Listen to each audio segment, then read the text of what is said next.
আজকের এই কুমিল্লা জেলার অন্তর্গত মুরাদনগর থানাধীন 11 নং দক্ষিণ রামচন্দ্রপুর ইউনিয়ন পরিষদের অন্তর্বর্তী কামালকান্দি ঈদগাহ ময়দানে প্রবাসী যুব সমাজের উদ্যোগে কবরবাসীর আত্মার মাগফিরাত কামনায় প্রথম বাৎসরিক সুন্নি মহাসম্মেলনে সম্মানিত বিশেষ বক্তা মূল্যবান তকরির করেছেন হাফেজ কারি জামাল উদ্দিন আত-তাহিরি সাহেব। বিশেষ আকর্ষণ যিনি দামামা শিল্পী গোষ্ঠীর শিল্পীবৃন্দ মাওলানা মুজিবুর রহমান সাহেব, শিল্পী কারি ইয়াসিন আরাফাত সাহেব, হাফেজ শাকিল আহমেদ সাহেব সহ মূল্যবান তকরির করেছেন কারি মোহাম্মদ মনিরুল ইসলাম সাহেব, মোহাম্মদ কাউসার আহমেদ সাহেব, হযরত মাওলানা হাফেজ মোহাম্মদ দীন ইসলাম সাহেব কৈজুরি। মাহফিল পরিচালনা করছেন হাফেজ মোহাম্মদ জালালউদ্দিন সাহেব কামাল্লা এবং এলাকার গ্রামবাসী বৃন্দ সহ আমার ডাইনে বামে সামনে বসে থাকা মাইকের আওয়াজ শুনছেন এলাকার নেতৃত্ব স্থানীয় ব্যক্তিবর্গ, বয়স্ক বাবারা, যুবক নজওয়ান ভাইয়েরা, ছোট্ট ছোট্ট মাসুম বাচ্চারা, পর্দার অন্তরালের মা বোনেরা, সবাই জবান খুলে মোহাব্বতের আওয়াজে উচ্চ কণ্ঠে আল্লাহ তাআলার প্রশংসা শুকর গুজার করে পড়ি আলহামদুলিল্লাহ। আপনারা বলেন আজকের জান্নাতের বাগানে এসে আল্লাহর প্রশংসা করার সুযোগ দিয়েছেন যিনি, তিনি কে? আল্লাহ। অনেক মানুষ হসপিটালে ভর্তি আছে না নাই? অনেক মানুষ রাস্তাঘাটে দোকানপাটে আছে না নাই?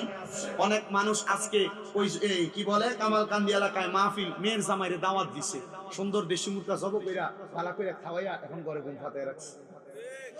বেআই বেন্ডে দাওয়াত দিছে, ভালো করে খাওয়াই এখন ঘরে ঘুম ফাতায় রাখছে, এমন আছে না নাই? তবে একটা কথা মনে রাখেন, যারা ঘুমায় রইছেন মাহফিলের প্যান্ডেলে কিন্তু জায়গা আলহামদুলিল্লাহ যারা আছে ভরপুর না, প্যান্ডেলটা কথা কনে প্যান্ডেলটা ভরপুর না, এতটুক মনে রাখেন। আপনারা শুনেন আজকের এই মাহফিলের উসিলায় আল্লাহ তাআলা এই কামালকান্দি এলাকার কবরবাসীদের রুহগুলাকে ছাইড়া দিয়েছেন। সুবহানাল্লাহ কোন? ওই কবরবাসীর রুহু এই জান্নাতের বাগানের ডাইন বাম সামনে পেছনে ঘোরাফেরা করতেছে, আর রুহুগুলা আইসা এভাবে ভিক্ষুক যেভাবে ভিক্ষা চায় আপনাদের কাছে এভাবে হাত পাইতা দিছে, আমার সন্তান, আমার নাতি, আমার ফুত, আমি আব্বা তোর কাছে একটু দোয়া চাই, আমার জন্য আজকের মাহফিল একটু দোয়া করিস। এই রুহুগুলা কবরে ফিরা যাইব, যাইয়া দেখবা আপনি দোয়া করার কারণে আজকে এই রুহুগুলার কবরের আযাব আল্লাহ মাফ করে দিয়া কবরটার জান্নাত বানিয়ে দিছে। আরেক প্রকার রুহু অন্ধকার কবরের মধ্যে যায়া দেখবে তাদের কবরের ভিতরে আযাব চলতেছে, রুহুরা ডাক দিয়া বলবে আল্লাহ আমার কবরের মধ্যে আযাব, কিন্তু আমার সাথে যিনি ছিল তিনার কবরে কেন আযাব নাই?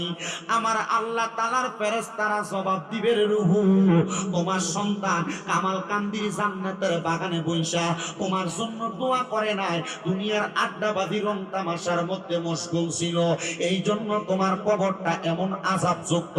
আজকের মাহফিলে বইসা আমরা যদি আমাদের বংশের মানুষের জন্য আল্লাহ তাআলার কাছে দোয়া করি, আমার আল্লাহ তাআলা বংশের মানুষের কবরের আযাব মাফ করতে পারে কি পারে না?